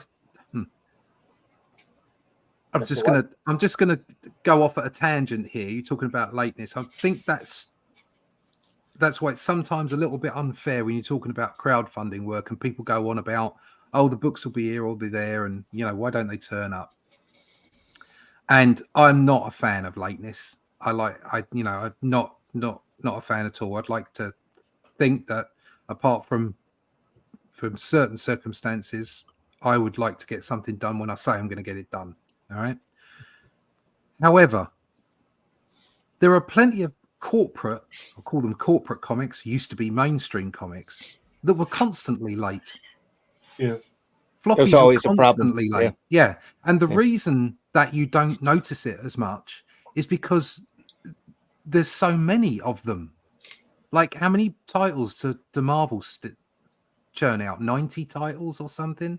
Mm-hmm. And it's like 50 or something from DC. When you've got that many titles constantly in the churn, if, say, 25% of them, not always the same 25%, but 25% of them are always late, it's far harder to notice than singular graphic novels or books that somebody would put up for crowdfunding. Well, nowadays the schedules are way off the board, but back then you had to schedule the time at the printer. Yeah. And if you didn't have that book there for the printer to work on, you got fined heavily. But don't forget, it wouldn't always be the artist that was late. Yeah. No. Sometimes it'll be the publisher messing about. Could be the distributor, could be anything. Yeah. Because there's that classic. That's what I'm saying. There's always been this lateness in comics. Yeah. There's that classic story that Avengers 1 would have never have existed if Bill Everett wasn't a raging drunk. That Daredevil 1 was scheduled to go to print, and they hadn't heard from Bill Everett in a while. So they sent somebody over to his apartment, and they found him drunk in the bathtub. And so Kirby ended up doing Avengers 1 in like a week and a half in order to hit that deadline. Good God. Just thinking about doing that just makes my head hurt. Yeah, the thing about that, kept that title going and slotted Daredevil in the first opening that they had. The thing about that Kirby doing that first Avengers, creating it and doing the story is I find that's not the point. The point is that he was still doing the other stuff. Yeah. He wasn't at the same time. At the same time, yeah. Good God. I've been under some crunches before, but that's just ridiculous. Well, the way those old presses worked, if you let them sit for too long, the black ink would harden. And then it was really rough to clean, like next to impossible. So they had to stay wet. So in order to stay wet, they had to schedule weeks in advance. And if you missed that deadline, you had to pay for it because they weren't going to, if they had to clean them presses, it was a major endeavor. Hojo in the house. Well, good morning, fellas. I have an affinity for Kamandi. Some issues were in my first batch of hand-me-downs from my cousin. I still have them. There you go. Nice. You Price is all cash. Yeah. You okay over there, Russ, with the word crunch? Crunch. Yeah. No, I was thinking of Captain Crunch. What was that show? Captain Crunch. I'm sorry. The Mighty Boosh. Have you ever seen The Mighty Boosh? Not in a long time. Oh, you gotta watch that, mate. You think us Brits are mad? You watch that. You watch that. I was digging through my long boxes and I found some stuff. I found what we're looking at next week. More Kirby. Ooh. More Kirby next week. Um, Even rarer than Kamandi. What is it? Oh, I've got that. Oh, Captain Victory. Captain Check Victory those and the guns Galactic out. Rangers. Yep. Good Lord. It's Captain Victory next week, folks, as we take What a about- little break from What about Silver Star? Two-Fisted Tales. I have the book, the trade for Silver Star. We can look at that. It's got the ending of the story of in it in pencil. Wow. Nice.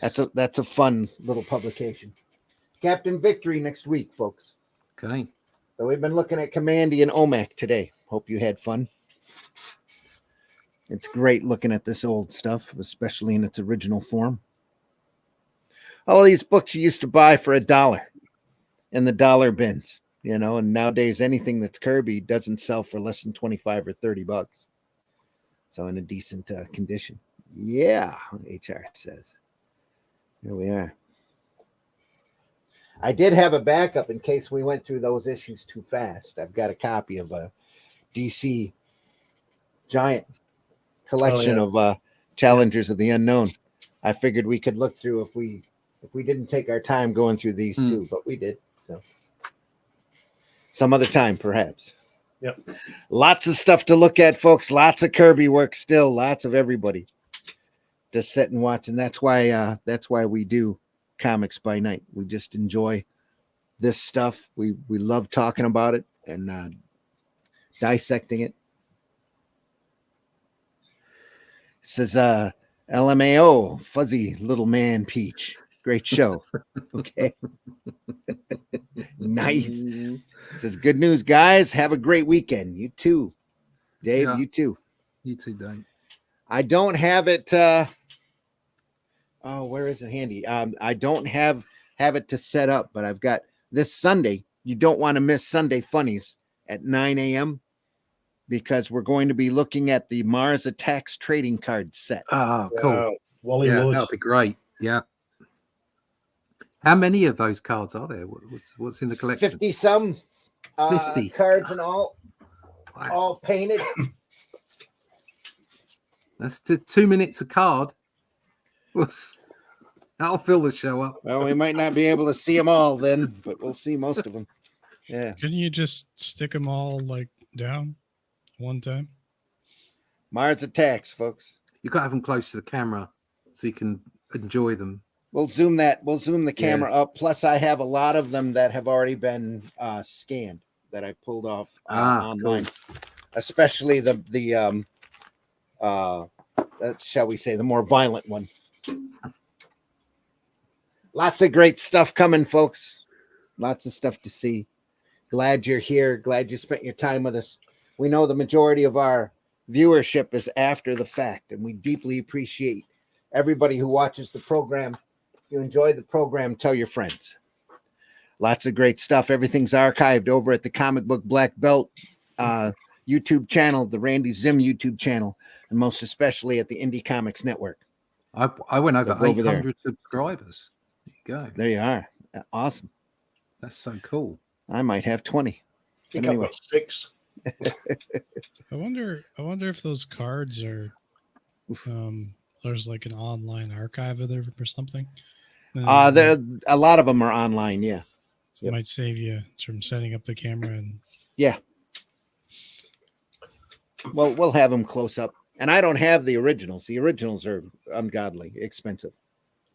So I've got a reprint set of them, but they're all there. I think we should just put them in an electronic shuffler and then we're done in 2 minutes and everybody can just pause.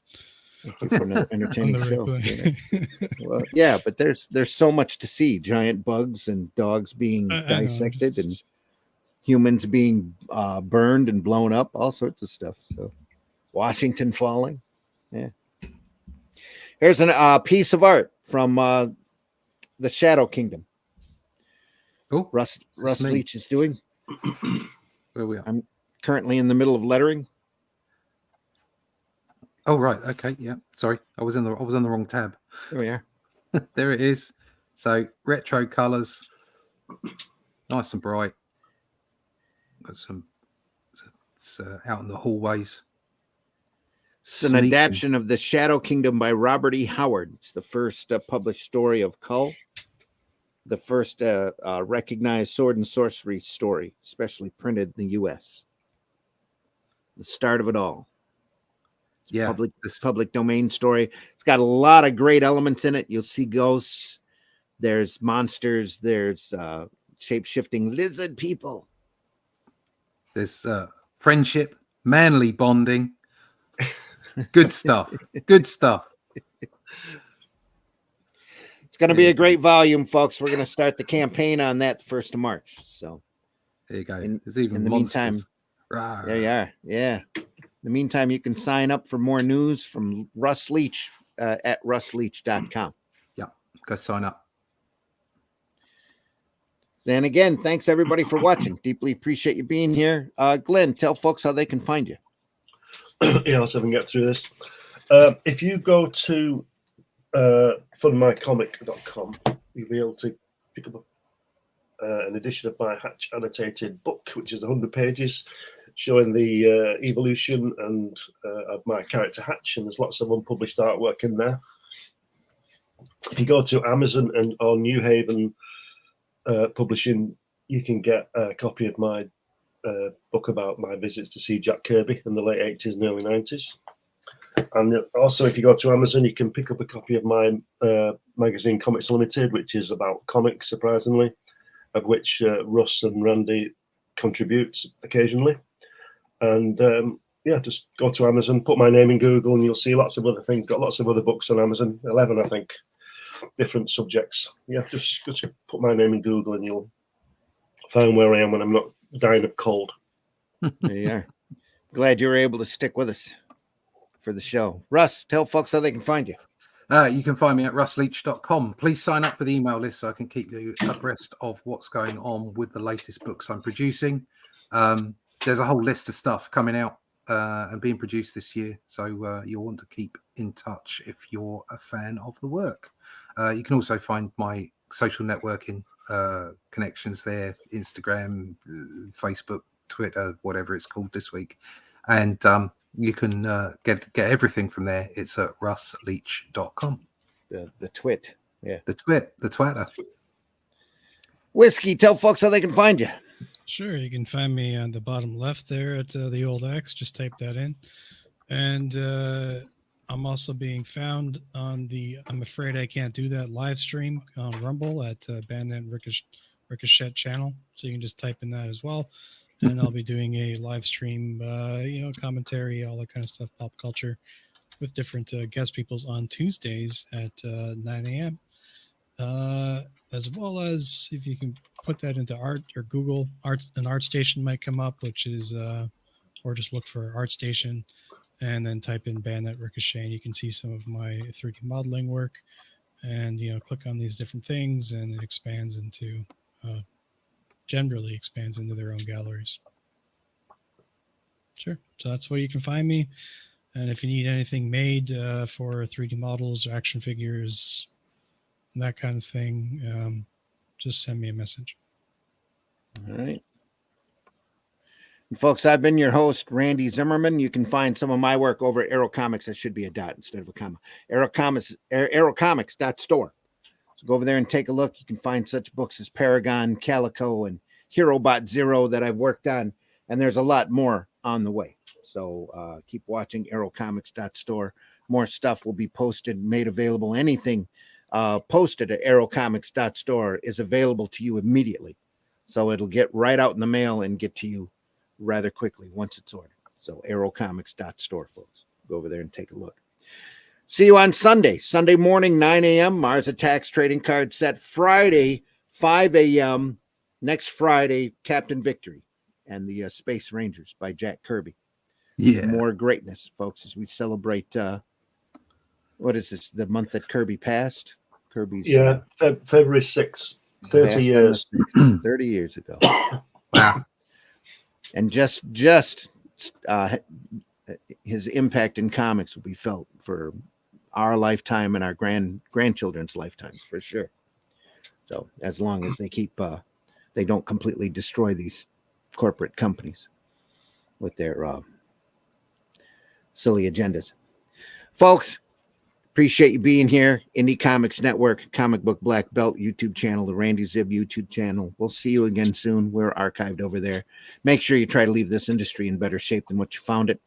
There's more than enough negativity, trolling, and drama out there that we just need to literally shut up and do the work. Mm. You know, let the work speak for itself. That's why we're here for in the first place, is to entertain people, not to cause trouble, drama, and schoolyard BS.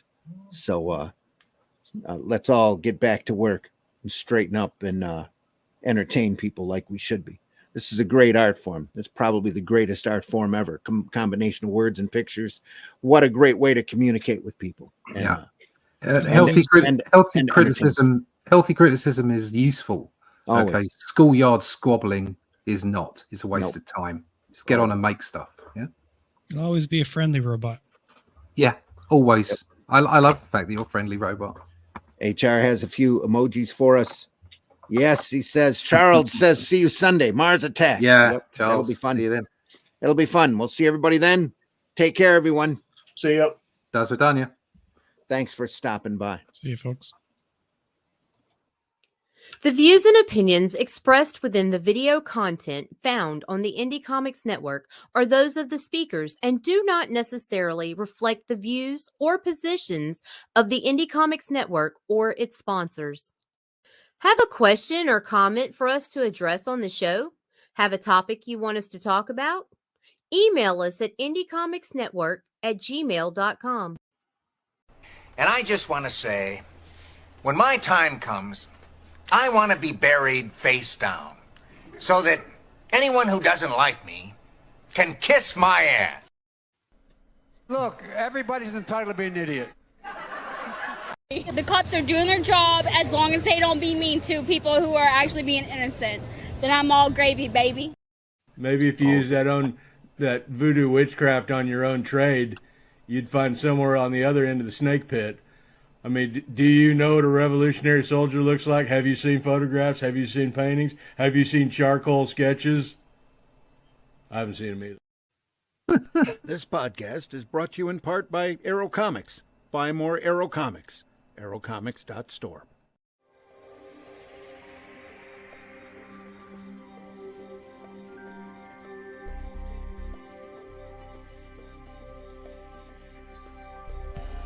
What was that? This is not a charade. We need total concentration. Now, once again, this time, with theory. Some men just want to watch the world burn. Can't nobody tell me nothing. How dare you? Get off my lawn.